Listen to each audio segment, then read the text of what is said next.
Hello, good morning everyone, welcome back to my channel strawberries gallery. দেখুন সকাল সকাল মেয়েকে রেডি করে দিয়েছি স্কুলে যাওয়ার জন্য। আজকে আমি নিয়ে যাব, কারণ দুদিন ধরে খুব বায়না করছে, খুব কান্নাকাটি করছে যে না যাবে না। মানে হুট করে কদিন ঠিকঠাক যাচ্ছিল, সেই জন্য আমি আর যাচ্ছিলাম না, ওর পাপাই গিয়ে দিয়ে আসছিলো। না এখন আমাকে যেতে হবে, কারণ এমন কান্নাকাটি শুরু করেছে মানে না গেলেও নয়, এরকম একটা ব্যাপার। তো আমাকে যেতে হচ্ছে এখন। তো আমি রেডি হয়ে গেছি, মেয়েকে নিয়ে বেরোবো এখন আমি। এই যে দেখুন আমি যাচ্ছি, আর মেয়ে হেঁটে হেঁটে যাবে না, কোলে উঠবে। মানে কী বলবো, এখন হয়েছে যে কোলে করে যাবে বলুন। ওর ব্যাগ ধরে, ওয়াটার বোতল ধরে আমি করে নিয়ে পারি। তো যাই হোক, ও কী আর করা যাবে। তো যাই হোক, ওকে টিফিন খাইয়ে, একটু ভারী কিছু টিফিন খাইয়ে নিয়ে গেছি, কারণ অনেকক্ষণই ক্লাস থাকে। সেরকমভাবে মেয়ে এখন টিফিনটাও খায় না, মানে যা টিফিন দিই ওটা পুরো ধরেই বাড়িতে নিয়ে আসে। মানে বাড়িতে আমাকে খাওয়ার জন্য নিয়ে আসে, মা তুমি খাও। মানে কি বলবার কিছু বলার নেই, সেই জন্য একটু ভারী কিছু টিফিন খাইয়ে নিয়ে যেতে হয় স্কুলের জন্য। তো বাইকে উঠেই আমরা যাচ্ছি, খুব বেশি দূর না, কাছেই আমাদের স্কুলটা। তো 8টা থেকে ক্লাস থাকে, 8:20 থেকে ক্লাস থাকে ওর। মোটামুটি 8টার সময় বেরোতে হয়, মানে 8:10 আমাকে স্কুলে ইন করতেই হয়। তো 10 মিনিটের মতনই রাস্তা, বেশি দূর না। এই যে দেখুন এখন এখানেও হাঁটবে না, এখানেও স্কুল মানে আমার কোলে উঠেই যাবে। তো কিছু করার নেই, চল, না তো এমন কান্না শুরু করবে মানে কি বলবো, শুয়েই পড়বে হয়তো রাস্তাঘাটে। তো যাই হোক, দেখুন এই স্কুলে জানেন তো কি আবার ভেতরটা ঢুকতে দেবে নাকি, মানে গার্জেন ভেতরে অ্যালাউ নেই, মানে ওদের উঠানটার মধ্যে। কিন্তু মেয়ে এত কান্নাকাটি করে, সেই জন্য আমাকে ভেতরটা ঢোকাতেই হয়। আর দেখুন ওখানে যে কাকুটা আমাকে বলছে না যাবেন না, প্যারেন্টস নট অ্যালাউ আমাকে বলছে। তো কিছু করার নেই, আমাকে যেতে, আমি ওখানে সাফ জানিয়ে দিয়েছি যে না আমার মেয়ে কাজে আমাকে যেতেই হবে, কিছু করার নেই।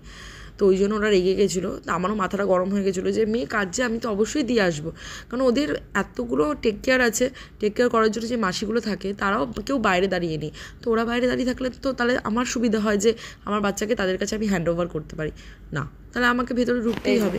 এই দুটো তো যাই হোক, স্কুলে দিয়ে আমি বাড়িতে চলে এসেছি। দেখুন এরা দুজন ওয়েলকাম করার জন্য দাঁড়িয়ে থাকে, মানে যখনই কেউ আসবে তখন ওরা সামনে দাঁড়িয়ে থাকবে। মানে আমি যদি নিচ থেকে ওপরে আসি বা ওপর থেকে নিচে আসি, তখনও ওরা ওয়েলকাম করবে, মানে 2 সেকেন্ডের ব্যাপার হলেও করবে, মানে ওটা ওদের কাজ।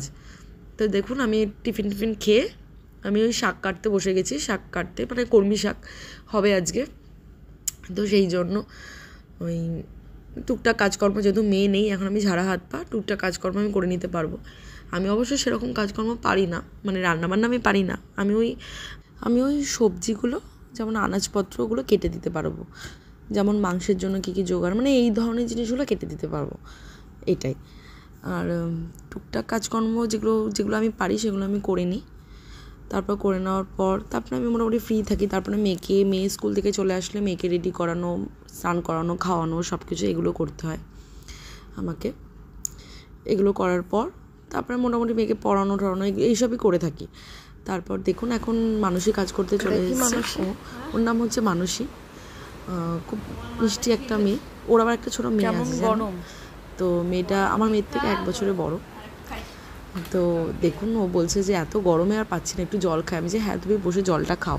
আর যা গরম পড়েছে, মানে আপনারা সবাই গরমে কীরকম আছে, মানে আমি তো পুরো সিদ্ধ হয়ে যাচ্ছি, মানে কি বলবো। আর এই গরমে কিন্তু অবশ্যই সবাই জল খাবে বেশি করে, আর যত পারো ডাব খাবে, মানে শরীরটা ঠান্ডা করার জন্য। আর দেখুন মেয়ে স্কুল থেকে চলে এসছে, এখন আসার পর তো স্নান করিয়ে দিয়েছি, খাওয়ানো হয়নি।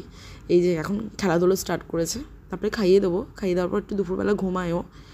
তারপর সন্ধ্যাবেলা আমি একটু পড়তে বসাই ওকে। স্ট্রবেরি দেখুন আগে ড্রয়িং করবে, ড্রয়িং করে তারপরে পড়বে বলবো। ঠিক আছে তাই কর। তারপর তাড়াতাড়ি করে খাইয়ে ম্যাঙ্গো ড্রয়িং শুয়ে দিতে হয়। যদি ভিডিওটা ভালো লেগে থাকে তাহলে প্লিজ লাইক, কমেন্ট, শেয়ার করতে ভুলবেন না। Thank you.